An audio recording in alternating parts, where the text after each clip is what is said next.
What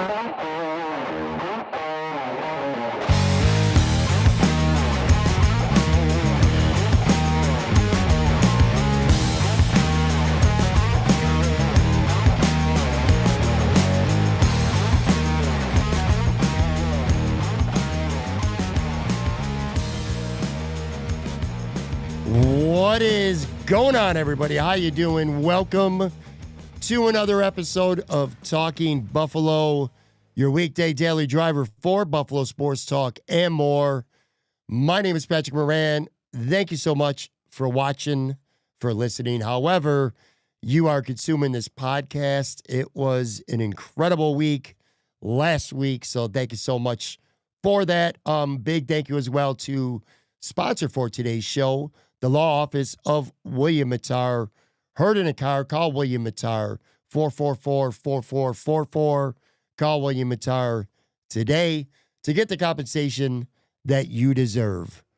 On the video side, as usual, we are live. This is for the Monday podcast. There is still an NFC title game, a really good one going on here, getting ready to start the fourth quarter as we're streaming on the video side live. I'm joined by my special guest tonight. It has been a hot minute, but I am glad to have him on today. Broadcaster, somebody who I can shoot the shit with, Bills, Sabres, which we will talk about both today. Bandits will hit on a little bit as well later in the show. My good friend, Steve Bermel, man. What's going on, buddy? How you doing? What's going on, Pat? I think you had an idea to bring me on the Thursday of the Sabres reunion night, but I was at the game, so yeah, I wasn't able to hop on that night, and I am glad to be here to talk, especially about those Buffalo Sabres, but of course there's some great news cycles with the Bills, and the Bandits are through 6 games of their season too. Yeah, we're going to, let me lay this out for everybody. Now that the Bills season's over, like I said, we're going to start to talk about other things besides only the Bills, but we're going to talk plenty of Bills. Lots of head coaching candidates right now. The Bills have interviewed several. We'll go over them. Maybe we'll discuss a couple of our preferred candidates at this point. Maybe a couple that come into the mix as soon as some people are listening to this, depending on when on Monday. We'll get to that. We'll talk about the Sabres. I don't remember the last time a Buffalo sports team has flipped a switch during the same season, not from one season to the next. I'm talking about in season like the Sabres have. They were an absolute train wreck. I've had you on plenty of times, other guests, just burying that team. And then they just decided after they lost to Calgary in game 3 of a 6-game road trip that that's enough. Kevyn Adams is getting fired, win, caught with that. And this team has just been a juggernaut now. They're 18-3. Dude, in their last 21. That's absurd. So we're going to talk about that today.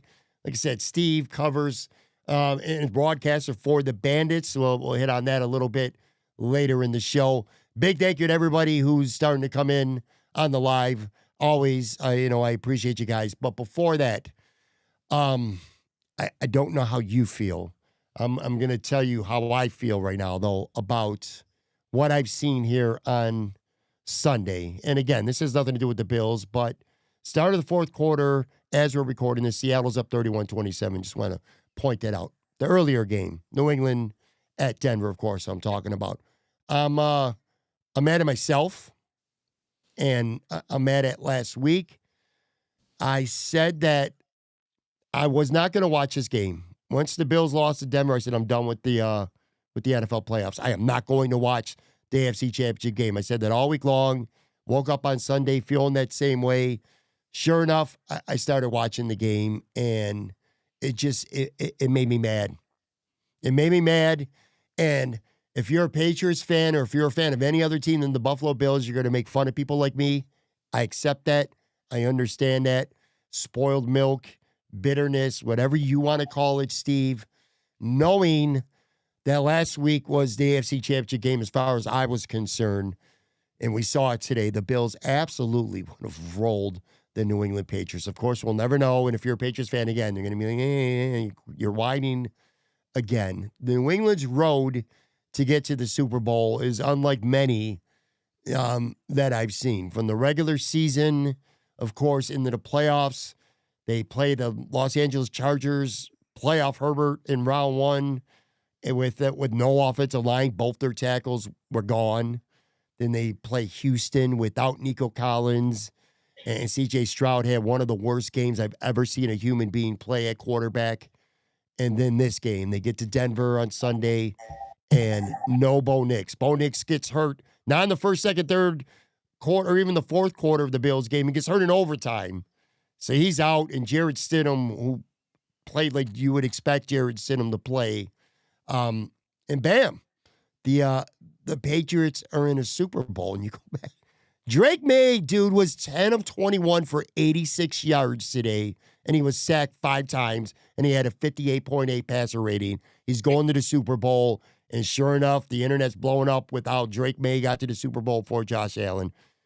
It's pissing me off all over again after I was good all week long. How about you? Do you care? Are you checked out at this point, or did this game kind of reignite all the shit that you've been pissed off about when it comes to the Buffalo Bills? I do care. I watched the game. I have the other game on right now.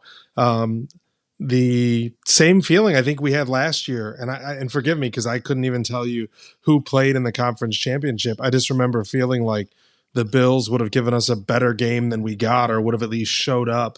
The Super Bowl when Kansas City just got demolished. It's like I feel like the Bills would have at least put up a fight against the Eagles. That's what it was. And now this year, it looks like the Bills would have rolled either one of those teams. And it's all the shoulda, woulda, coulda. And maybe my biggest frustration is like, man, are they ever going to get there? Are they going to do it? Because you look back on this playoff run, and it's like this maybe was the year to do it. And I don't know. They've said the window's closed time and time again on Buffalo, but Josh Allen consistently proves otherwise. But, man, that game sucked. Like, the only points that the Patriots put up were when they were handed the ball on the 15-yard line or whatever it was. They had a drive that started in the red zone, and Drake May ran it in a few plays later. I didn't know his passing stats were 85 yards. He ended up running for 67. So most of what he did was with his legs, including sealing the game late when they were trying to get a first down to end the game. I'm frustrated by a lot of things. I'm frustrated that the Patriots are in. I'm pissed off that it's Drake May in a Super Bowl before Josh Allen, and that's why I'm continuously rooting for the NFC and Matthew Stafford. I don't want Darnold to get a Super Bowl before Allen either, because there's some narratives there. It's frustrating, but this is what happens when you lose and you have arguably the best player in the league and you haven't gotten there and you haven't done it. It all comes to a head. And my wife, who absolutely loves football, her favorite sport to watch, won't even look up from her phone. She does not give a shit. She's so done. I'm not that way. I'm hate watching, but I'm watching. And it just feels like you said, the Bills would have rolled either one of those teams today. I mean, 10 points won the game. It's like, as bad as the Bills have been, they would have put up more than 10 points. So it hurts all over again. It feels like we're kind of picking the scab that might be forming from last week. And I don't know. It just sucks to watch those two teams get the right to punch their ticket for the playoffs. Well, I won't even say the Bills, while Josh Allen is sitting at home. And listen, I'll be fair. If the roles were reversed and this was the Bills going to the Super Bowl and the Bills looked really shitty and got all the breaks, and New England was saying the same thing, I'd be like, meh, cry some more. That's how I would be as a fan, so I understand, and I would expect that to come.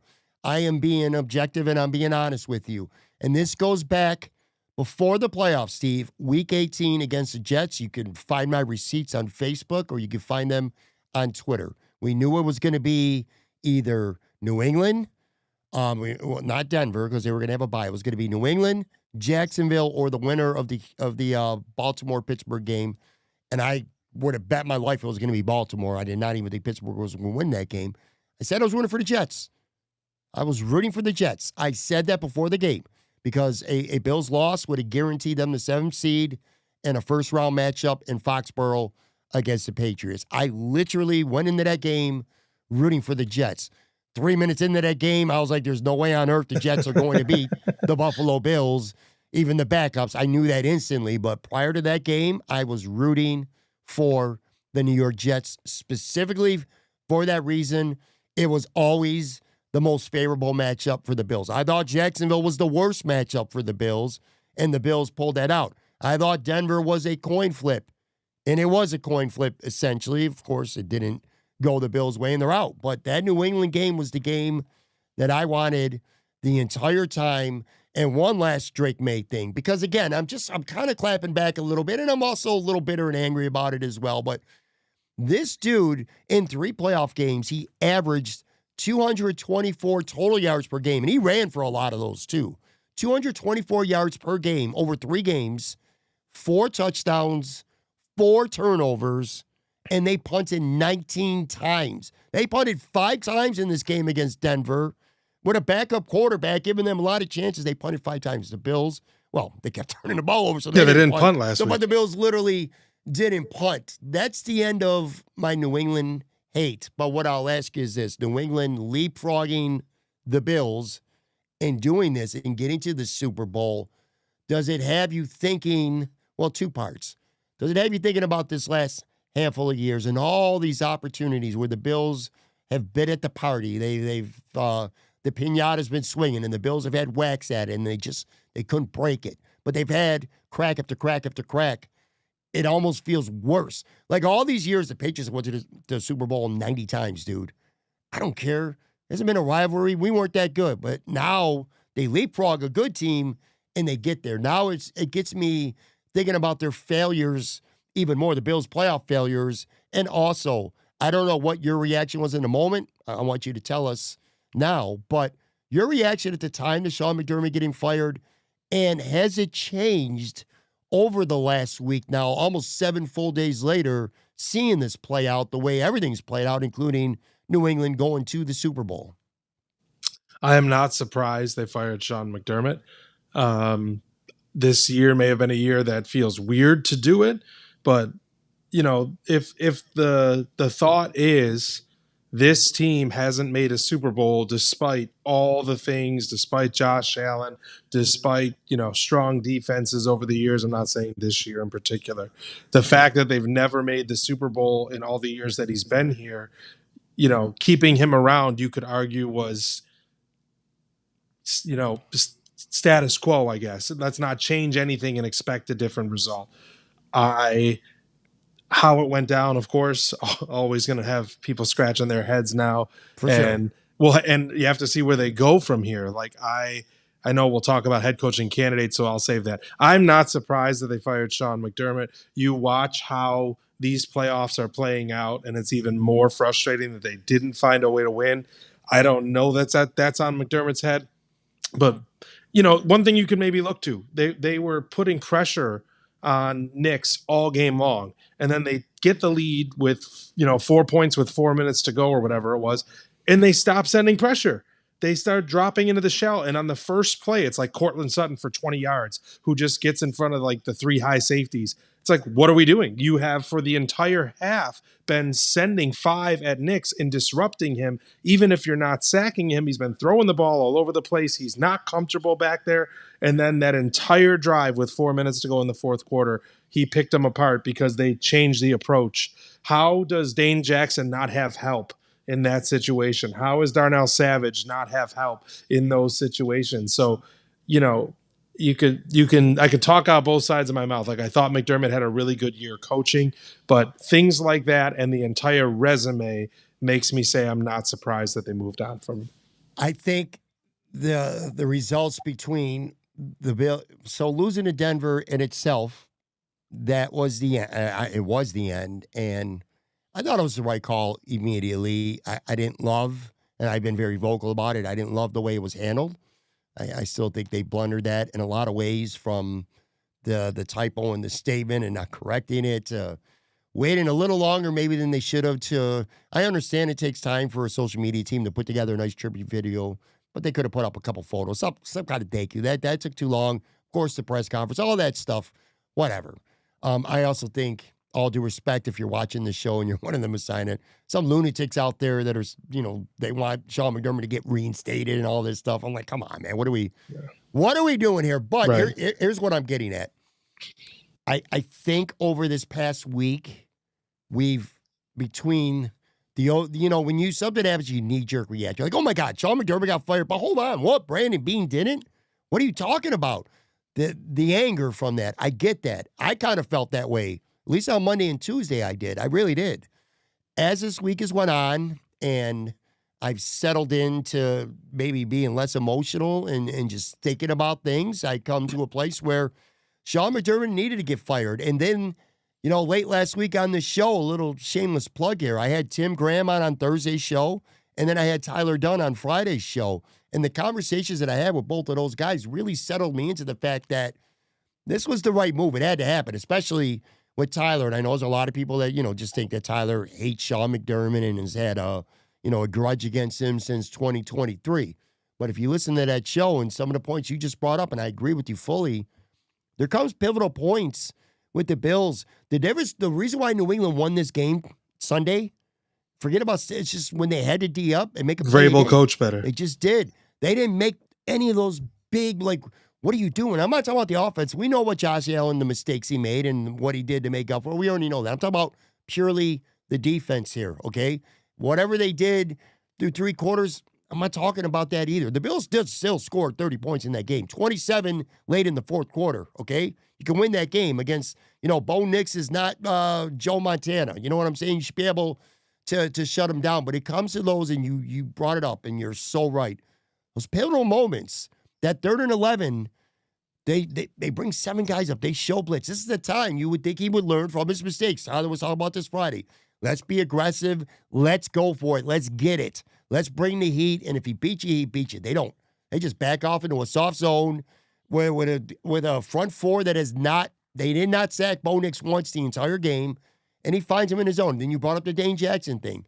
Now you got a guy hurt. You had Savage hurt earlier. You saw that they went right after him the first play, bam, touchdown. You got Dane Jackson out there on 3rd and 4 on the same drive, and that's when you blitz. And you leave Dane Jackson on an island. I know this is kind of repetitive and old news by this point because we've all been talking about this, the media, the fans, by this point, but it's one thing of many. I go back to last year, Greg Rizzo literally told reporters in his locker room they were running things that we weren't prepared for, that we had never seen coming before. That's coaching. I don't need to tell you about 13 seconds. That goes without saying. So I don't understand at this point if you are still mad that Sean McDermott got fired today, Steve, is it safe to say that you're just content with this team being consistently good and in the mix, but not getting you over the hump? Is that fair? Yeah, it's just emotional. It's not logical. Even like the stat floating around that when a quarterback and coach have been together for 5 years and they haven't made a Super Bowl, they never have.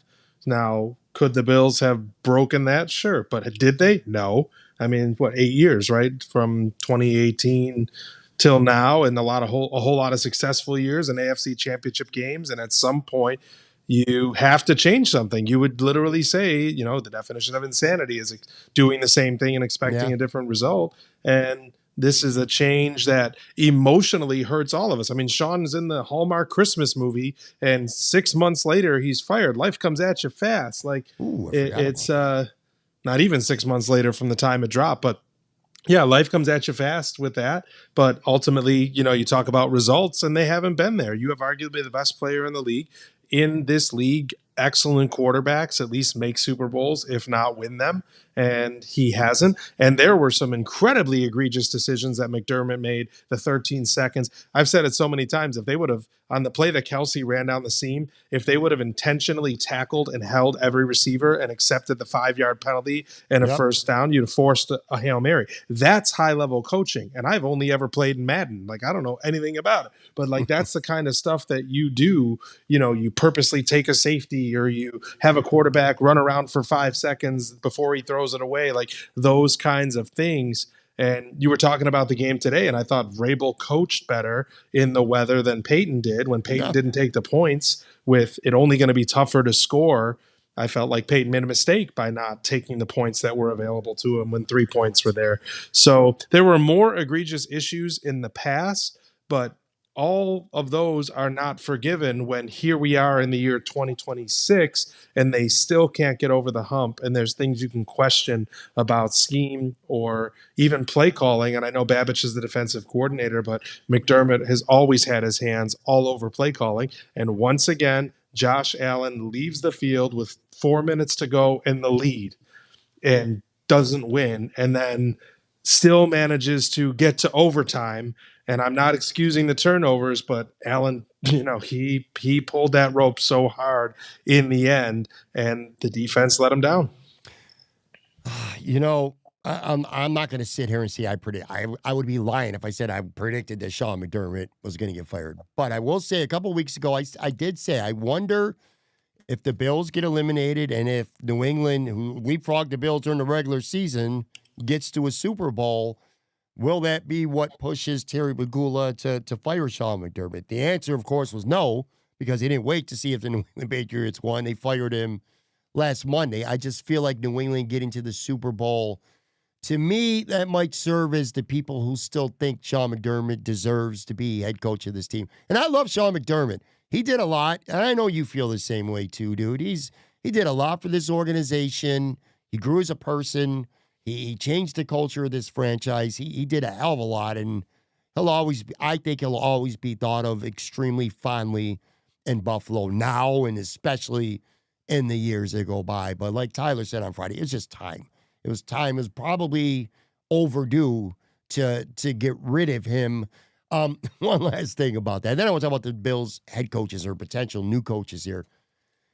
I don't know about you, but I'm going to tell you this right now.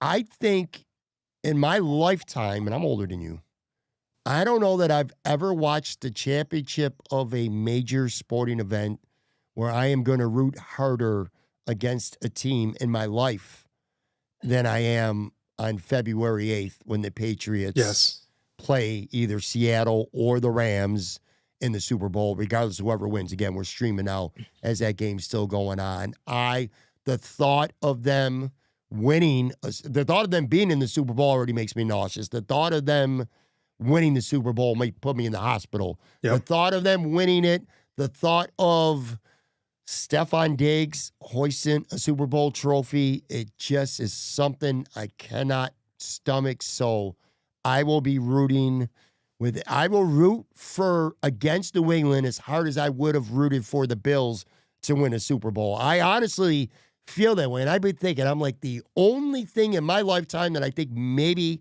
is comparable, because I'm a big Yankees fan and I hate the Red Sox. When the Red Sox broke their curse, what was it, 2004, I believe, against Colorado? I don't remember. I think that the postseason was erased from history that year. I don't remember. The year they beat Colorado in the World Series, I just rooted against them like nothing else, but that's going to be the case. I'm sure it's been wiped from my memory banks, Pat. Yeah, I had to bring it back up to you, man. I apologize, man. All right, before we get into a break here, let's talk about, well, there actually is a little bit of a silver lining too, if you're looking for one from New England winning the game. And I talked about this on Twitter before the game. If the Bills are interested in Davis Webb, and it certainly appears to be the case that they are, he could be, as you're listening to this show, he could be on a flight potentially to Orchard Park. Although I don't know if he wants to come to Orchard Park on Monday. I don't know how it is there where you are at, but bro, it is terrible. Yeah, it's nasty out here in West Seneca. We got well over a foot of snow. This shit sucks ass. Yep. But anyway, so Davis Webb is on the table now. Some of the candidates that they've interviewed already for this job. Brian Daboll, a name everybody knows here, of course. Anthony Weaver, Lou Alaremo, Grant Udinski, they just interviewed on Sunday. Anthony Lynn, they've had a formal interview with. Philip Rivers, shocking. They said they were going to open up a wide net, and goddamn it, they weren't lying. Philip Rivers, who, and if you listen to Ian Rappaport, is a serious candidate, too. This wasn't no little fun courtesy interview here. They interviewed him, and Joe Brady has been interviewed as of now of this recording. There's probably going to be a couple more.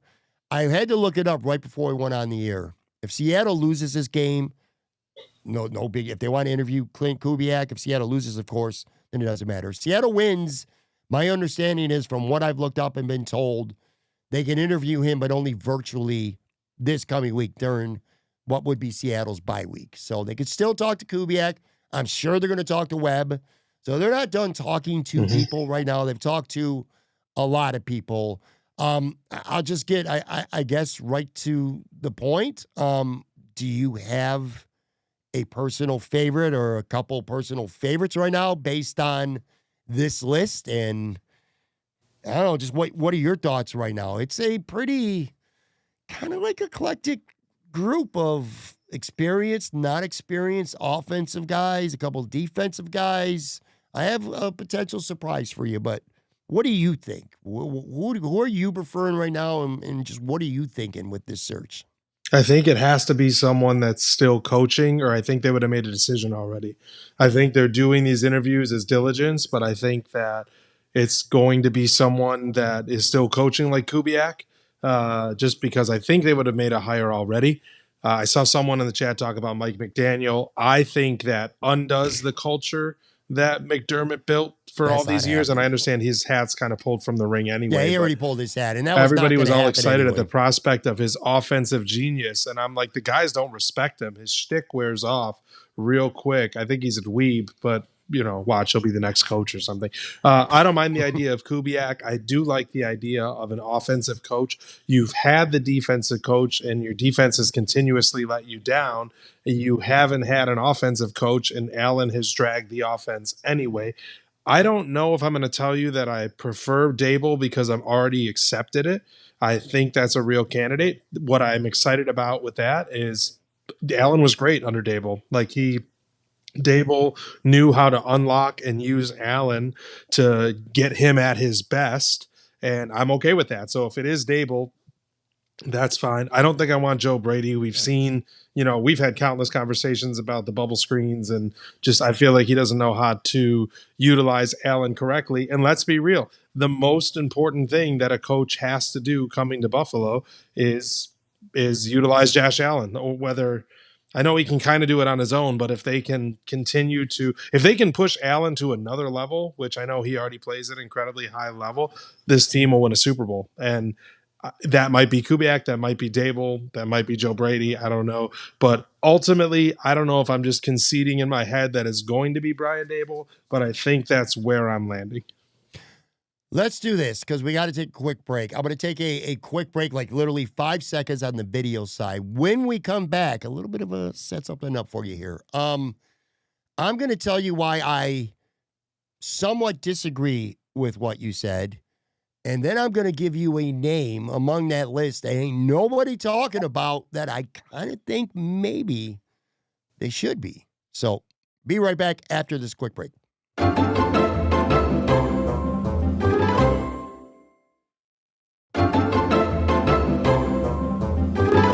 All right, I am back here with my good friend Steve Bermel. Today's episode is sponsored, of course, by the law office of William Attire. Call 444-4444. All right, before our quick little video break here, I told you that I at least slightly disagree with you about one thing. There is a guy on this list that I would say that they're not necessarily waiting for the Webb. Possibly the guy from the Rams, the name escapes me right now, Klint Kubiak, and that's Grant Udinski because they just interviewed him on Sunday. He's someone that I have a feeling that this organization is pretty high on. It's so funny. Dude, he just turned 30 years old 2 weeks ago. I just went to a 30th birthday party for a friend of mine, and I'm like, this person don't know shit. And this dude's 30 years old, and he's on the doorstep of being an NFL head coach. That's just wild to me. But he is a riser right now. I mean, Kevin O'Connell from Minnesota has just been so high on him. He was an assistant offensive coordinator with them in 2023. Then he goes to Jacksonville. Liam Coleman's been really high on him. He did a great job. I thought he got a lot out of the Jacksonville offense. If you're looking for that potential, because it's always a risk with no head coaching experience at all, if you're looking for that potential next young thing, it could be him. It could be him. And I'm going to give you a name right now, and I mentioned him, but people would probably roll their eyes a little bit. I'm not saying he's going to get the job. I want to be clear about that, okay? But a guy that I have heard from multiple people that I trust, that Brandon Beane at least has been high on, is actually the defensive coordinator from Indianapolis, Lou Amorello. I've heard that his interview was good, and that Brandon Beane is a big fan of his. I know people would be like, well, he was the Bengals defensive coordinator. That defense sucked. Well, before the defense, they lost their talent and they sucked. This was a defense that brilliantly stopped Kansas City in the playoffs. They shut Buffalo down in the playoffs.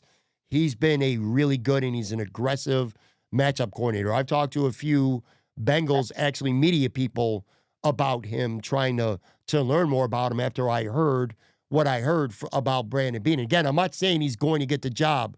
I'm just telling you that if there's a sleeper pick that you're not even thinking of, you're like, oh, what's going on? Could be him. Now, a veteran, not a head coach, but he's been around, a defensive head coach, that probably concerns you. If you're going to get somebody like him, then you better be able to get a solid offensive coordinator in the mix. But I'm just telling you guys that I've heard really good things about him, and that Brandon Beane is a fan of his. So we'll see how that plays out. Let's talk about the big guy, though, among the names. Let's talk about the big name. How surprised were you to hear about Philip Rivers? What was your reaction when you heard that? And, I mean, we can't be in the rooms, and we don't know what they're talking about, but how would it make you feel? Everybody in the live chat, everybody who's listening on Monday, leave a comment. I'd love to know that as well. Philip Rivers, you want to talk about a shot in the dark?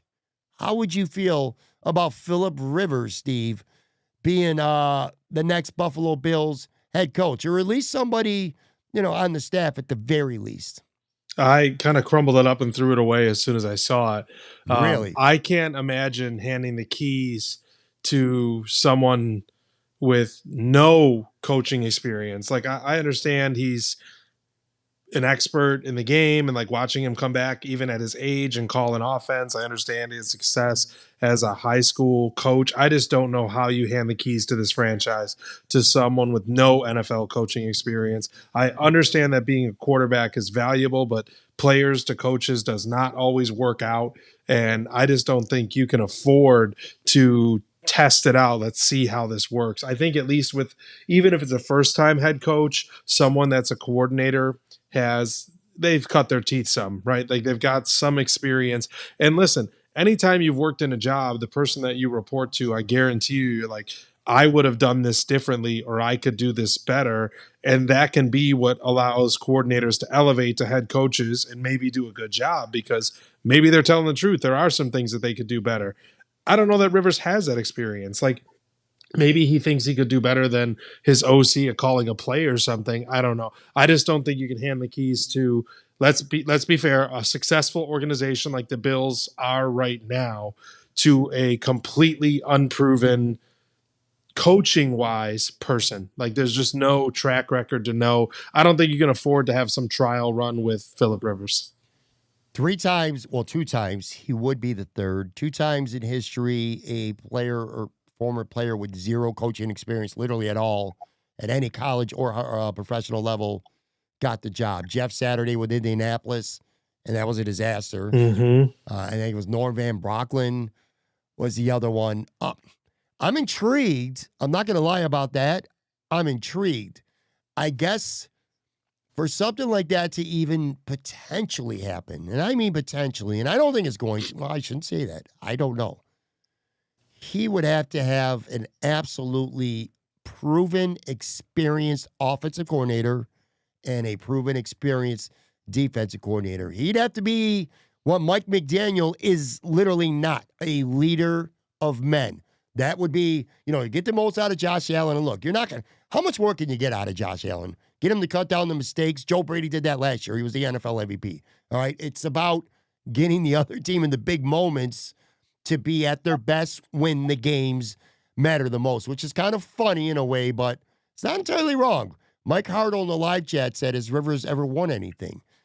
Well, he's won the right to be called a dad about 30,000 times because he got a whole gaggle of kids. A lot of people have compared, in a way, Josh Allen to Philip Rivers, not in terms of skill set, but, a really good quarterback, one of the top 2 to 5 quarterbacks in the league for many, many years, but just never wins anything. That's kind of, what has Josh Allen ever won? You know what I mean? So you could say the same thing about Josh Allen. For that to be something Like, you would have to get like Brian Daboll to agree to be an offensive coordinator, and I don't know if he would suck up pride to do that in Buffalo. He'll do it, like in Tennessee, maybe. I don't know if he'd come back just to be the Bills' offensive coordinator at this point. You can go get like a Raheem Morris or something like that to be defensive coordinator. That makes me more intrigued by Philip Rivers. I think it's more likely that he could become like maybe the quarterback coach or something like that for Josh Allen, be on the staff. I just don't know. But if you have him, you can have a young coach, a young head coach, a first-time quarterback coach. It's just, I don't know, man. It's weird in a way, Steve. But one thing, how much pressure is going to be on a new coach? Let me ask you that, because I don't think there's going to be any learning curve. Like if it's the Jacksonville coach, if it's Kubiak, if it's Davis Webb, if it's a first-time coach or a veteran, I don't think there's no grace period. Like, this team's got to win next year, or firing Sean McDermott is going to not look so good, because literally the only reason why you would fire Sean McDermott is because he couldn't get you over the hump. And you get another coach in there, I think it's going to come with a lot of pressure, like literally instantly. I think the opposite. I think it comes with a lot of pressure from the fans. You fired McDermott, and now you said you're going to, get over the hump, and, you lost in the wild card round, whatever. I think for Bean and for Pagula, they have a scapegoat. Well, new system, new coach. It's going to be a little bit of a learning curve. So, yeah, we brought in Kubiak his first year as a head coach. We're not going to fire him after 1 year. Give him a little more runway. I don't know. I just think that there might have been more pressure on McDermott to stick around next year amongst that organization, and maybe that's what happened this year. I don't know. We don't know what kind of conversations happened, but I think a new coach gets longer runway, or at the very least has to be the scapegoat if something doesn't work. Well, yeah, of course we didn't win the Super Bowl. So and so's only been the coach for 1 year. I think that gives them an out. I'm not saying they should have that. I'm just saying in reality, they have someone to point at or something to point at if there's not success 1 year from now. It's a great point. Totally a really good point. I'll say this too. There's Sean McDermott, the head coach, and then there was Sean McDermott, the defensive coordinator. And a couple people who are watching on the video side live, but I want to read these for everybody who's listening. They bring up a good point that I don't think we're talking about enough. We only talk about the head coach, where the Bills haven't been to a Super Bowl yet because the defense from them. I mean, Josh Allen has not been perfect. The offense has not been perfect in elimination games, not all of them anyway. But it has consistently been the defense that has blown it in these games. 33.5 points over the last 5 or 6 losses, man. That's no accident. But anyway, Paul Walker in the live chat said, we will score no matter who is the OC. It's the DC hire that is critical.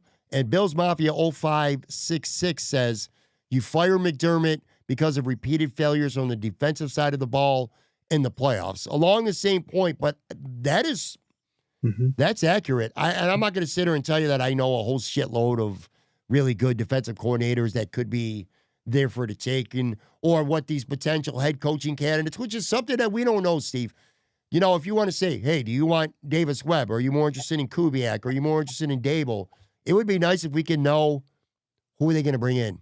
Who's going to be that defensive coordinator that they're going to bring in? You know what I mean? We don't know that. Raheem Morris is a guy.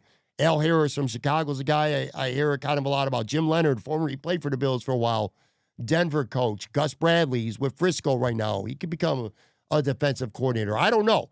So it kind of gets to, you kind of got to know what's coming with those head coaches. Last one. I know you brought him up first. Daboll, do you think he was I believe, except for maybe Joe Brady, I think Daboll might have been the first interview. He was among the first anyway. I'll say this. Steve.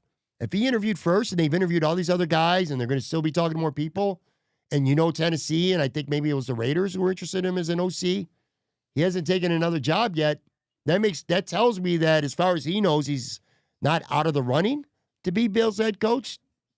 You know what I'm saying? Do you have that line of thinking? Yeah, he's got to be in the running, or he would have taken another position, or I think it would be clear that he wasn't going to be the guy. I think that he has the advantage of knowing Bean already, and obviously we know the Bills are loyal and like to bring guys back, but he also sits down with a resume of success in the role that he was in. Like, he didn't get fired, he got promoted out of the position. So he comes back and he sits down in an interview and goes, I'm going to make Josh the best version of himself that you've ever seen.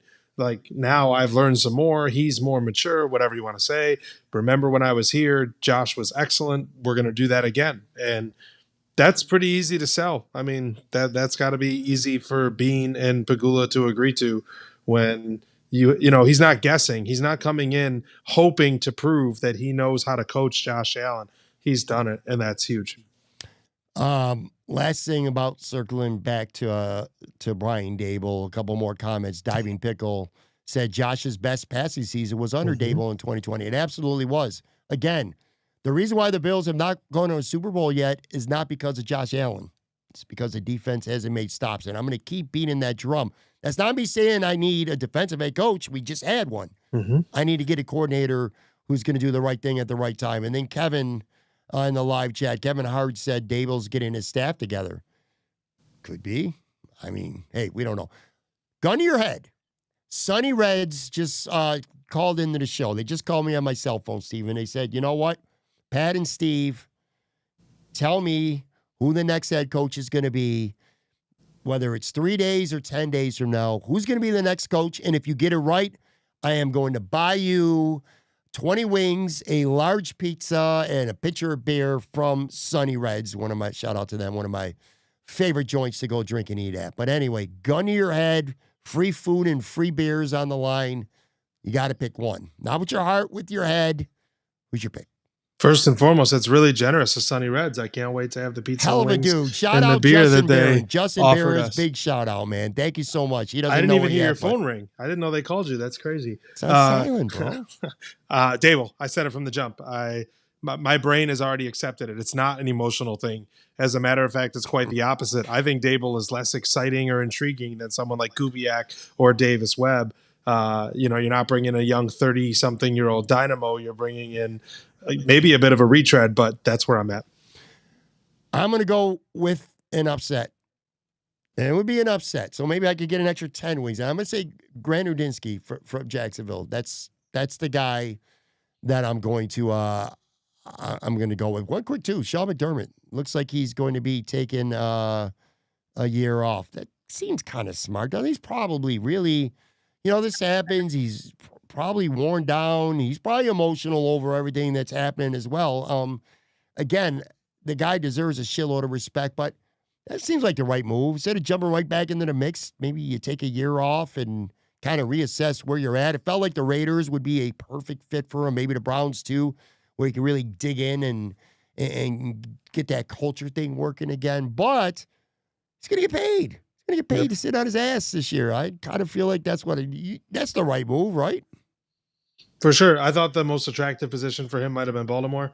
You're going to a spot that's already got a quarterback, already established. You know, unless he really liked the idea of building the Bills, then the Browns was a no-brainer. Like, I'm going to do for the Browns what I did for the Bills. I'm going to build the culture and build a winning team. I don't know where his head is at, but if he wanted the challenge of like Bills 2.0, the Browns was there. If he wanted to go to a more cut and ready spot, Baltimore, but I don't even know if Baltimore's interested. They might look at McDermott and say, we're not, you know, that's not what we're looking for. So I didn't hear that he's taking a year off. That's the news to me. But ultimately, Pat, I'm kind of like, I don't care. Like, it's up to him. But you know, what is he going to go to Cleveland and we're going to root for him to succeed? I don't know. Like, I love the guy, but ultimately, whether I'm going to root for him. I am going to root for him. I'll be very clear about that. And it wasn't reported that he definitely is. It was reported that he's expected to. I got to point that out. Also, Joe Brady, by the way, second interview here. What's going on, by the way, with the game? Because I know we're streaming 20. Just punted to the Rams. They just caught it inside the 10. 25 seconds to go, down 4, no timeouts. The Rams have the ball in scoring position? No, just caught a punt inside their own 10. Oh yeah, they're probably done. I'm trying to follow on Gamecast as we're talking. You're peeked off to the left. Looks like we're about to be Seattle fans. It looks like the Bills will have to settle for a virtual interview, if they even want to have a virtual interview with Klint Kubiak. You know, he's a nice name. Maybe he's on the rise, but we're talking about this guy like he's Shanahan or LaFleur right now. You know what I mean? It's like, let's chill on that. a little bit. But I do love that comparison with Denver, where they had John Fox, a defensive guy who was, a good coach and got them there for a long time and got him close, but he couldn't get him over the hump. And then Gary Kubiak became the coach at Denver, and they won a Super Bowl. I thought that was pretty cool. Anyway, Joe Brady, Vegas. Second interview, too. They can have him. That's what I knew you were going to say. I feel like that's a representation of almost everybody. I'm thinking in my mind, like, Philip Rivers would be polarizing. A lot of people would love it. A lot of people would hate it, but it would kind of balance out. I think universally everybody would absolutely hate Joe Brady being the next head coach of the Buffalo Bills. And I feared that was going to happen. I really did. Don't think it's going to, though. Thank God. Yep. Anyway, all right, let's do this. One more quick break, come back. We've talked Bills. This show deserves some Buffalo Sabres talk. This team is just whooping ass. So, quick break. Be right back.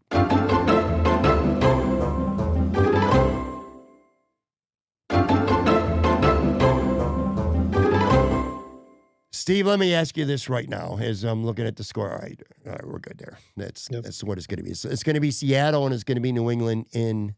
We got to root for Sam Darnold to get a Super Bowl before Josh Allen. That's the lesser of two evils. I agree. I've thought of that too, but it is absolutely the lesser of two evils. Let me ask you a question. What if I told you on December 8th, after the Buffalo Sabres went on the road, they were already on the road, they lost at Calgary 7-4. It was their fifth loss in 7 games. I think they're third in a row on that road trip. And the record for the season was 11-14-5. If I were to tell you that, and then I was going to say on January 25th today, as we record Talking Buffalo, the Buffalo Sabres wouldn't be in a wild card spot. But that's because they're third in the Atlantic Division right now. They are 18-3 in their last 21 games, man. And that's Saturday, 5-0 win on the road against the Islanders, where I thought the Sabres were due to get crushed, to be honest with you. It was almost like the Sabres were showing off. It's crazy. They have become road warriors. Yeah. They were 2-9-2 in their first 13 road games, and they're 11-2 now in their last 13. And that's no small sample size anymore at this point. So if I told you that this team was dead to rights in Calgary, and now they're third in the division, and they got a pretty, I don't say comfortable lead, but they're looking good for at least a wild card right now, would you have said, dude, you are out of your mind right now? This has been insanity, but in a good way for a Buffalo sports fan. You know that I never would have said they're out of it because I love this team and I am ever the optimist, but holy shit, nobody could have seen this coming. Not only are they winning on the road, Pat, they're going on road trips and winning them all. It's not like they played at home Tuesday, they go on the road Thursday and come home Saturday and, they won that road game on Thursday. They are going on road trips and putting belt to ass, winning by multiple goals, scoring 4 or 5 goals a night, going into Montreal. Huge opportunity for a letdown game. Huge opportunity to get closer to them in the standings while you have a game in hand and one more game against them. And they go up there and it's 3-0 Buffalo. You blink and they're up 3-0. This game against the Islanders, they have been haunted by the Islanders, especially playing on Long Island. I'm amazed the Islanders didn't start Sorokin because he hadn't played in a few days and is a Vezina candidate. They roll Rittich out there. The Sabres shelled him in the second and third period. And now it's so fun to check the standings every day, not to see how many teams do they have to leapfrog, how many games do they have in hand, who, if they can beat, if they instead, like last night, you're praying for the Bruins to win in regulation to keep Montreal in the rear view and keep Boston in the rear view. So you stay in the third spot of the division. And by the way, when you're sitting in your living room watching Boston go up 4-3 and hold on for the win, you get to fist pump at the end of that because the Sabres have staved off the Canadiens, still have a game in hand. They're in the third spot of the division. You are counting points, but it's no longer how many points to catch this team. How many teams do they have to pass? every team in the Eastern Conference is playing incredibly well, which is frustrating, but at least the Sabres are in a playoff spot while that's happening. They're not still chasing these teams hoping to catch them. Instead, they're keeping pace with teams chasing them, trying to catch them. And oh, by the way, they just keep winning too. It's really awkward feeling almost to scoreboard watch, and instead of trying to leapfrog teams, you're trying to put more distance between teams that are suddenly trying to catch you. And I'm going to give you a confession here. The Islanders game on Saturday afternoon, I didn't watch live. I had to go to a business meeting in Tonawanda on Saturday afternoon. I stopped in. I went in my son's room. It was the end of the first period. It was 0-0. 0-0. Yep. Yeah, I know. I saw one goal. It might have been one. I know the Islanders scored a goal that didn't count. I saw that on the replay because he was gaming on one monitor and had the Sabres game on his other monitor. And I said, dude, they're probably going to get smacked. The Islanders, are on the road. I was expecting them to get smacked. So anyway, I go and I forgot about the game for an hour. Actually, I drove to Tonawanda, which is a good half hour from where I live. I meet with the person I'm meeting at in their office, and maybe half hour later he goes, "Oh, you don't even know you're even a fan. They're up 3-0." I said, "What? What are you talking about? The Sabres are up 3-0? Yeah." Then they end up winning. Of course, they got an empty netter, and then they scored again. They win 5-0. I did watch most of the game on replay on MSG, and I'm like, God damn, this is really cool. Let me ask you this.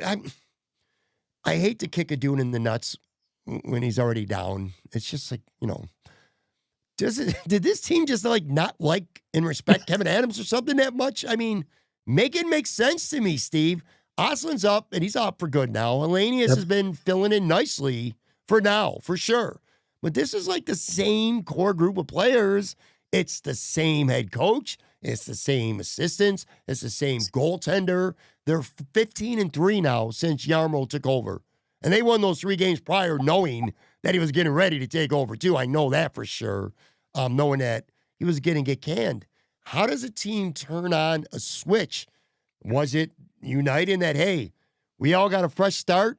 We're going to blame Kevyn Adams for everything. The slate is wiped clean, and we're just going to start playing some incredible hockey, because that's literally what they're doing now. Well, we know culture matters so much, and they're a young, talented team that was hampered by their own poor culture, and maybe even the culture change wasn't from like doom and gloom to everything is great. We heard Tage Thompson tell the Spit and Chicklets podcast that Jarmo's a man of few words. He walked in the dressing room day one and says, "All of you are expendable. No one here is guaranteed a job. Play hard or you're gone." And they responded to that. So that's hard to say because they won 3 games leading up to it. I have no clue. I think there was a rumor that people thought that the organization or players thought when the conversation was happening in Montreal last year that it was going to be about a change. And instead, it was the answers in the room. And maybe that was deflating to them. I don't know. I have no inside information, but if you're expecting a change for whatever reason and then it doesn't come, that can have the opposite effect. You could be pretty disappointed. So whether it's Jarmo kind of lighting a fire or whatever the black cloud was over the team with Adams in charge, whatever the culture was, I don't know. But it's very clearly a culture shift because the players are the same. The coaching staff's the same. There was thoughts that Jarmo was going to come in and clean house, including the bench. And now how does he do that? There's no way. I mean, if you do that now, it's going to be a terrible decision because they're clearly responding and playing well with the coaching staff as it is. But something changed. The shoe dropped, whatever it might be. And listen, I see people out there saying, "Oh, they got to stop giving up late leads. They're playing bad in the second period." It's not a fluke that they're winning these games. They've done it for 2 months. Like they're winning games where they're outshot 30-14, but they're winning 5-2. Like they're still convincingly winning games, and they're not dumb luck. It's not a fluke when it happens for 21 games over the course of 2 months. And the biggest difference that I'm having as a fan who loves this team is I'm always excited for a Sabres game, but the number of times they had a huge game, a 4-point game in the standings, a chance to get within striking distance of a wild card spot, they would lose. They are doing the opposite this year. Twice they played Montreal in a week and they paddled them both times.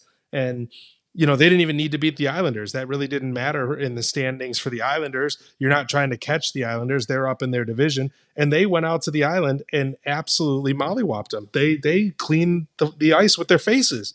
And it's like, man, I get excited to sit down and watch the Sabres game, which I have done every year for the entirety of the drought. And now finally to get rewarded, stoked. And just on a complete sidebar, Pat, they extended Josh Stone and I ordered his jersey 30 seconds later. Did you Love really? Josh Stone.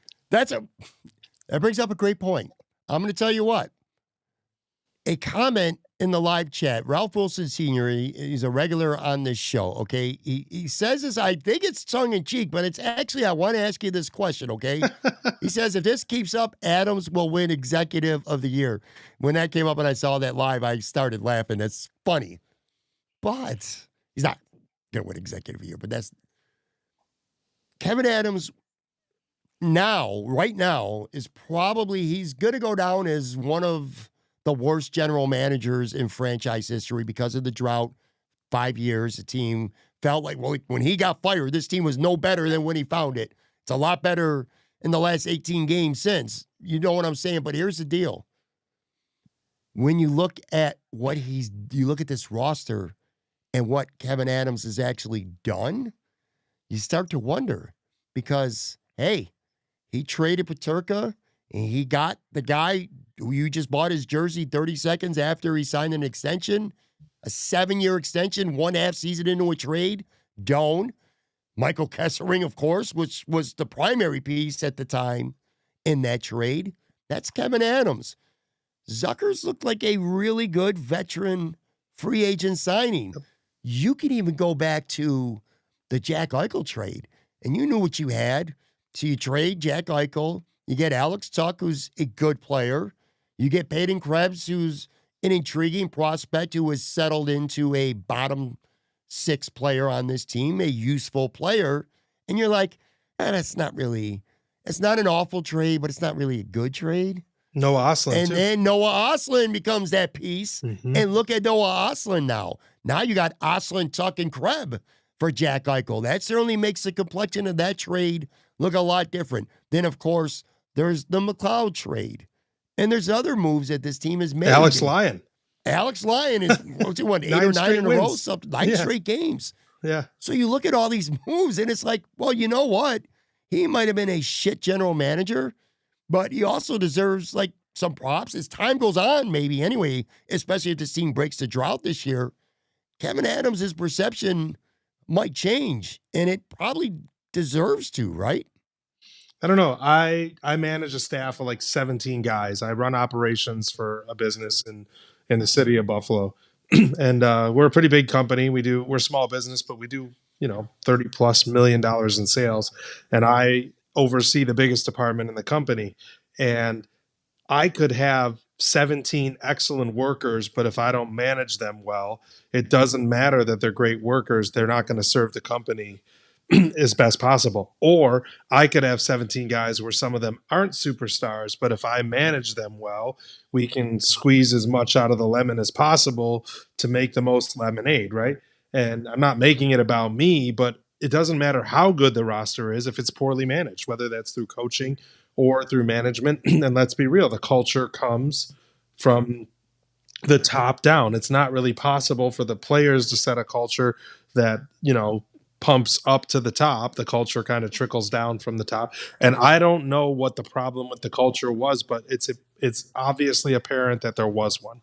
So executive of the year, I know we're joking about it, half of your job or some of your job is building the roster. The other half is building a team, like is laying the foundation for how the team operates. Now with the Bills, it was interesting because I think McDermott did that more so than Bean, but they hired McDermott first. He kind of had control of that first draft, and he kind of brought Bean. It almost felt like McDermott brought Bean as part of his staff. And that's where it gets a little different with the culture. But look at Jerry Jones and the Cowboys. They're always kind of a joke because he's always kind of running his mouth and doing something silly. And I'm not accusing Kevyn Adams of that. So before we're ready to give him flowers for the roster he built, that's only a portion of your job as the general manager of an NHL team. It's very fair. Another trade too was brought up in the comments. Cousins for Josh Norris, which kind of Josh Norris has been really good when he's on the ice. Here's the other thing. He got hurt recently. He's missed the last 6 games. And I'm like, oh, shit, man. It was fun. It was a good run, but here we go. Josh Norris is hurt. Doesn't matter. Haven't missed a beat, man. Nope. It's crazy, dude. What about the Tuck situation? That's the last thing I kind of want to ask you about this team specifically. How do you think it's going to play out? Well, it's a little too early to predict, but it's interesting how it might play out. Let me put it that way, okay? They got 6 more games before the Olympic break, and there's a roster freeze for that. They come out of that, it's already February 25th. They're only going to be, a couple weeks away from the trade deadline, and it's complicated right now because you want to sign him. I assume you want to sign him anyway, okay? But if you cannot sign him, all right, let's say it's the end of February to beginning of March, and the Sabres cannot sign Alex Tuch to a deal. And they know they're not going to be able to get something done. This is hypothetical, but I think it's a realistic hypothetical. It's late February, early March, a week or so for the deadline. You can't get anything done. However, you're in third place in that division. All right, let's just say they're still in third place. Let's say they are ahead in the wild card race by 5 points, okay? You got a little bit of wiggle room. You got 4 to 5 point lead and to at least be in the wild card race, and you're third in the Atlantic Division at this time. You can't sign Alex Tuch. He's not going to get a deal done. He wants more money. You don't want to give him whatever it is he wants. It doesn't matter because you're not giving it to him. You trade him. That sounds in theory you have to trade him, but you're trying to end a 14-year drought. And let's just say teams know that they had to trade him. They're not going to give you a good player. They're going to give you futures. They're going to give you picks. Normally, you would make that trade because the Sabres would be buried. But now they're not. So you got 2 options here, Steve. You can either trade Tuch and get that first rounder and maybe a mid-level prospect, something like that. You get a package. But it's not anybody who's going to be on that roster the next night helping your team win. So you can either get the future stuff for Tuch, or you keep him, you don't trade him, and you know that you very well could lose him for nothing at the end of the summer. Where they are right now in the standings, does that put the second option on the table where you might keep him and let the cards fall where they may? Because just imagine trading a star good 2-way player for futures, and then someone gets hurt or whatever, and you end up missing the playoffs where you could have really used Tuch. To me, that would be worse than a player that you would get back for him. Maybe I'm wrong, though. What do you think? Well, we said this before. Thankfully, the deadline is in March, and they'll have a much clearer picture of where they stand in the playoff race. I love how late the NHL has the deadline for that purpose. But let's say, Steve, let's say that it doesn't change where it is right now. They know they're not going to sign him, and then now it is March. Now it's just a week or so away, and you're at that impasse where you can't sign him. You got to make that decision to trade him or risk losing him for nothing. That's a pretty tough call to make, isn't it?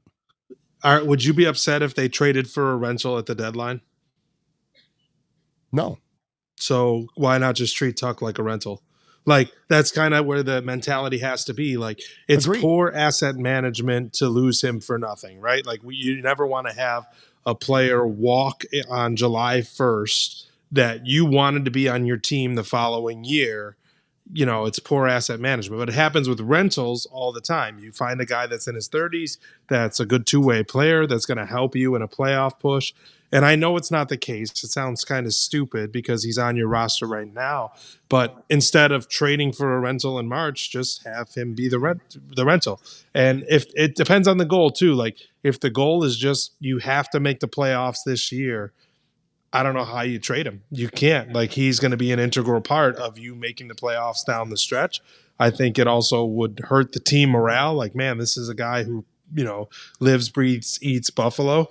I don't love it. Believe me, I don't love it. But I think holding on to him and ultimately losing him on July 1st, as much as that sucks, might be better than trading him for futures. If they can trade him for a player that's going to help them in the playoff run in a very similar role, sure, but I don't know how that works. Like you said, teams aren't going to be itching to give up a guy like that for what's ultimately a rental for them, especially when the price comes out 10 and a half, $11 million for 8 years. Nobody's going to be itching to trade a playoff contending player, or a player that's going to make you better on your playoff run, for a guy that wants $80 million over 8 years. The best case scenario would be if the Sabres if they don't keep him, whether they don't want to or whether they can't. If you were to trade him and get somebody you're going to be able to plug into your roster who could potentially help you, that's a hockey trade right there. That'd be great. Beyond that, I think the best realistic case could be if you're going to be a buyer in this. I don't even know what to think right now because I'm not used to this, but the Sabres can be a buyer. Let's say the Sabres trade a first-round pick and they get a top 6 winger for the stretch run. Panarin. Now you got that guy. Now you could turn around. Then you could trade Tuck for a future. You could get a draft pick compensation back because you traded draft pick compensation to go get someone else. It doesn't have to be necessarily a direct Tuck to the Islanders for this guy. You know what I mean? It could be, well, I'm giving a first to Calgary for this guy. And now I got that guy. Now I'm going to, here, you can have Tuck. Give me your first. You know what I mean? That's how I could see that playing out. 3 games this week for the Sabres, by the way, including 2 doozies.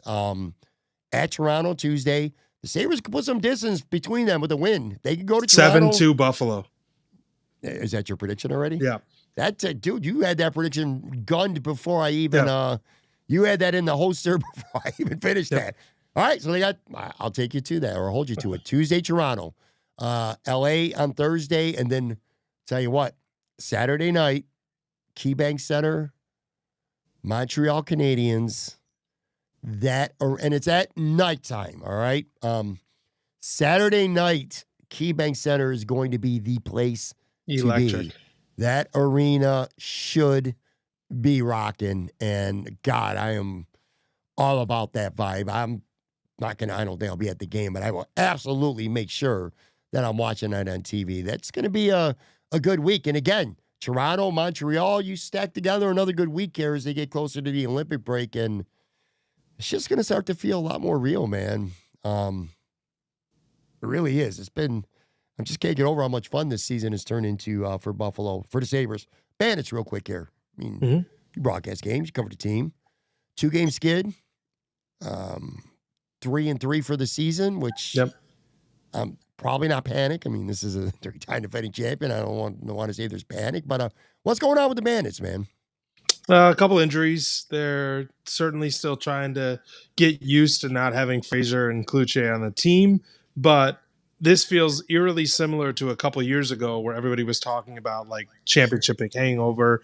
They were 5-5 or something like that midway through the season, and they were, down in the standings. They were in a playoff spot, but kind of low in the standings, and everybody was nervous.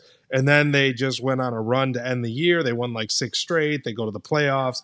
They steamroll their competition. They will go on to another championship.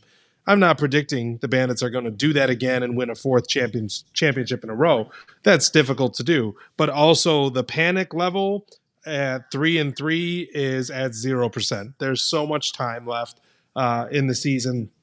A 500 record is not hurting their chances to make the playoffs. 8 teams make it out of 14 in the league. So they're going to get in.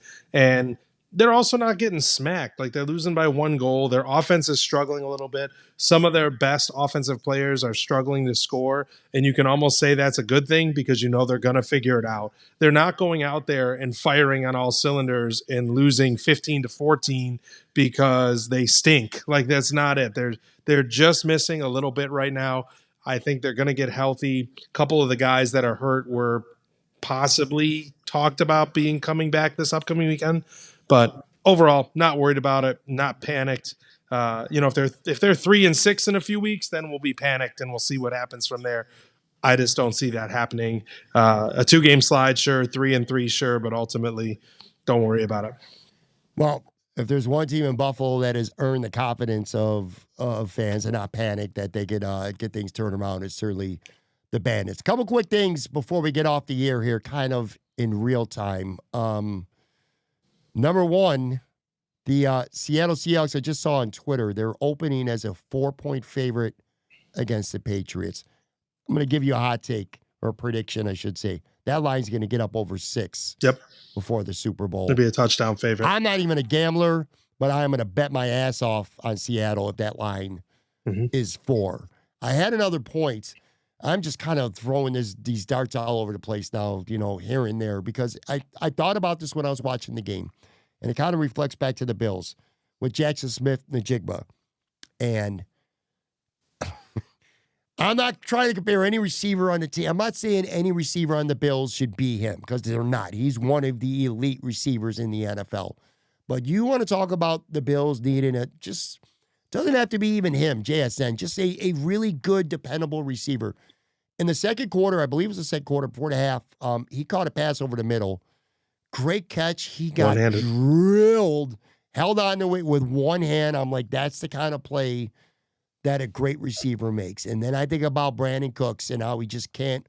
I mean, he dropped 3 or 4 passes, can't control the ball to the ground. The Bills just need a guy who can make that type of play, man. Followed through on the catch. We would be if Brandon Cooks is stronger, we are talking about a Bill, win or lose. We're talking about a Bills-Patriots AFC Championship game here, and it just bothers me that how Brandon Bean watches a game like that or sees something like that and just doesn't say that we got to get that guy. Somebody like that guy. You cannot, in the playoffs, depend on Brandon Cooks. Just like last year in the playoffs, they depended on Dalton Kincaid on one leg, or Amari Cooper, who was pretty much washed, and Matt Collins to get you to a Super Bowl. You got to go get that guy. But we'll talk about that stuff all offseason long. One last thing, too. There seems to be a lot of confusion. I'm looking at Sal Capaccio and Jenna Cottrell, and Thad Brown. It's kind of confusion about the consensus is they're going to have to wait for Kubiak. They cannot meet with Kubiak until February 9th in person. Now, everybody agrees on that. But I've seen a couple people say they can't talk to him before that. The rule's confusing. It's really blurred. Where Sal pointed out, but it doesn't say anything about virtual. Jeremy White, for what it's worth, kind of likes to make predictions, and I think he might be a little plugged in. Says that he does not think that the Bills are going to wait for Kubiak. Again, I'm fine with that too, man. I don't want to wait, although it is kind of fun. But after a while, it's like, all right, man, give me a goddamn coach so you can put a staff together. Anyway, we'll see how things play out, man. Good stuff. As always, my man Steve, make sure you follow him on socials. I got, the links and all that stuff in the show notes. I'm gonna tell you something, dude. I like having conversations with you a lot more than I like having conversations with Joe. Especially this time. Well, because you know why? You're able to fill my my Sabres basket. It's fun to talk about this team. I'm sure people understand the Bills have been in a playoff run, and the head coaching thing has really overshadowed the Sabres over the last 3-4 weeks while the Sabres have played well. But I've been waiting for opportunities to get to talk more Sabres. I am absolutely going to on this show. So to have people like you on to be able to do that is really cool. That dude's in Cancun or something. I don't know what the hell he's doing anyway right now. But Joe Yerdon is going to be on with me, weather permitting. I'm actually going to talk hockey with Joe Yerdon Wednesday night live at Sunny Reds. So, again, more hockey. I mean, of course, it's always going to be football too, but more hockey on the horizon for sure. I appreciate you, man. This was awesome. Thanks for having me, Pat. Great conversation. What a time to be a Sabres fan.